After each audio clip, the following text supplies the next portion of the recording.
leader मगी असेंग मगुंदी जाति बिजाति खाइदना अमुबा अंगौबा लाइरबा इनाकुनबा खाइदना मियामगी मक्ता तबक तौगनी हाइबगी वाखलोन से हाना थमोइदा थम थोकपिरंगनी न खंजै आममक्तदा निंगोल चकोबना लाकपदा माई बेल सिंह इचलिसे सिंहबु चाकोबगी मक्ता याइफ पाउसिन पिजगे टेक्ट काइदबा अना एक याउदबा अफबोय मिनरसी हाइबसी आई हान थमजगे आई मियामगी मांगदा करिगुम्बा मोद खतंग फोंदोकसगे हाइदना आई लाक्सबनी आई स्कॉलर सुनचदे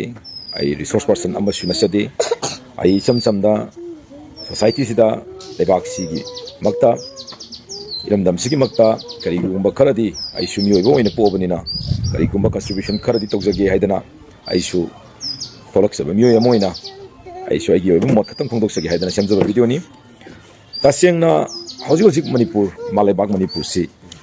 लान अमगी सैथेंग थेंगनरिबा लानबुंग नम ओइरिबा मफमनि हाइबदा कशु हाइमन बथो ओयेबा मरमदि खुत खुलाई पाइरगा नोंगै मक कामनद्रगसु मफम असि तसेंगना हाइर मतमदा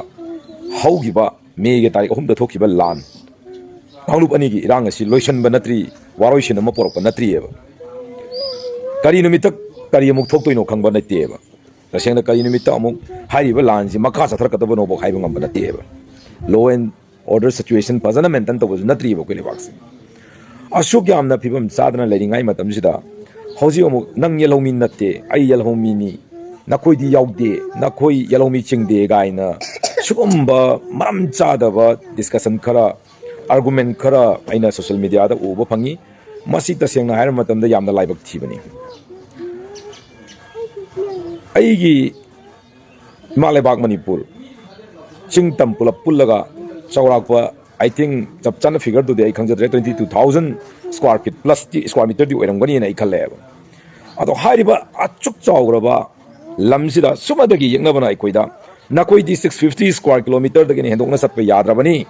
नकोइगी नरमदी 650 स्क्वायर किलोमीटर 700 स्क्वायर किलोमीटर दगी नकोइदी हेनबा यारोयदना यंगनबना अखोइदा बुक लक्नरगा लरिगै टाइमिंग जिदा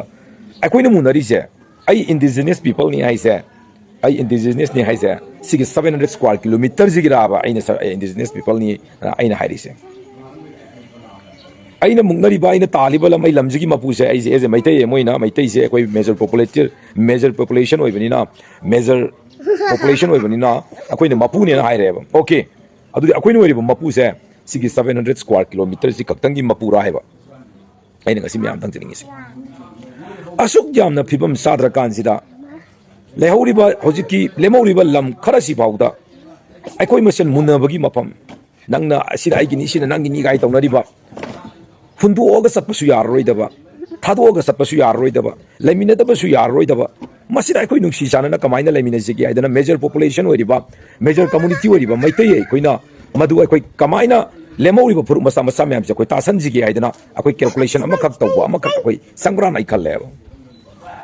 अखोइदा साउरिबा अखोइदा नाथैरिबा अखोइदा वारौरिबा कम्युनिटी मयामसी अखोइ मतौ करमना तिनगदगे हाइदना सेमिनार म सिलोबा लैरिबा अखोइदा वारौरिबा मेजर कम्युनिटी ओरिबा सिंगसिदा नखोइ करी अखोइदा नुंगाइतबा लैगे हाइदना कैंप क्लब अम सिलोबा कन क्लब अम सिलो सेमिनार अम सिलो अदुगुम्बा तोंगान तोंगानबा फंक्शन मयाम अम सिलोबा अखोइ अदुदा सरुक याजगे हाइबा अदुगुम्बदि नतबा नखोइदी निंथौअदि मतुमदगी लाखिबनी नखोइदी इंडिजिनियस ओइदे नखोइदी मरक्ता संगखिबनी नखोइदी नारोंदा संगखिबनी खरिनो तौनरिबा लीलासिबो सीएसओ अमगे लीडर ओइरदी खुनाइसिदा करिगुम्बा खरा तौगे हाइदना थोपिरइबा अहलमन सिंह सीएसओ गे लीडर सिंह वा ngangbadasu खक्तंग सेक्शन लगा वा ngang si कइदौरगे सोसाइटी में लिंकटपसि तसेंगना हाइरबदा ऑर्गेनाइजेशन अमा फॉर्म तौबा हाइबसिबो आइडियोलॉजी दा अतोप जाति ताथीगनी हाइना आइडियोलॉजी दुदा याउबिब्रो इसागी ओइबा एसोसिएशन और क्लब ऑर्गेनाइजेशन अमा लिंकटप मतमदा नकोइना आरआर बुक अमा इबिरंगनी सेमंगनी मदुदैदुदा अखोइ अतोप जाति ताथीगदबनी अतोप जाति दि अखोइ थीना तौगदबनी हाइना कशु इरमोइदा लीडर मगी असेंगबा मगुंदी जाति बिजाति खाइदना अमुबा अंगौबा लाइरबा इनाकुनबा खाइदना मियामगी मक्ता तबक तौगनी हाइबगी वाखलोन से हाना थमोइदा थम थोकपिरंगनी ना खंजै अदुइबा तारगदी हौजिक अखोइना अतोप जाति ताथीबगी चथरिबा थबक सिंग वाहि वाता सिंग से masi tobiganu please nakoina nungsiba nungsidaba haibado madudi nakoigi thamoida leiba poni but nakoina phongdora pudana maramdo oiraga tungdo haurakadaba generation kayada hu ama kha kameba yeknabani khalamdaba jati bi jati khaidana tinaramba adugumba relation macha macha new generation da tinajariba school da college da loina jariba makoigi mari do nakoigi wahi wata aduna makoigi relation je thadat naba masaka mo heleba laptho anaba masaka mo heleba college da institution kayada school da university da makoi se sengai matamda nangna pangani nangna maitaini nangna kabuini haidana kariguma makan namtagi khallaga tinadeba jati bi jati khaijateba tawdabo leader ori bana khoi gi wangang sangang dana makoi na facebook ta madugi viral post uraba matungda hairi ba jati khoi ga manadaba maitai na taba jati to pasingse khoi gi yekna bani haiba gi wakal londa pugi batare adun yaraga di please masi gi indigenous ki wafam jati bi jati khairaga ngang wafam singse ngahak tang lepiyo khoi tasal laga amatu aiba wakal londa tinaraga लेबाक से अंतंग फनबा शांति पोरकनब अंतंग होनमिने से हाना leader अमगी गुण चेनबियो ngahak ngahak ki wakan da khau phau base ngangna ragadi lebak se kaidong ide शांति पोरक ngमोय मसिने नि ngasi miyam gi mang da thamjaning base thank you very much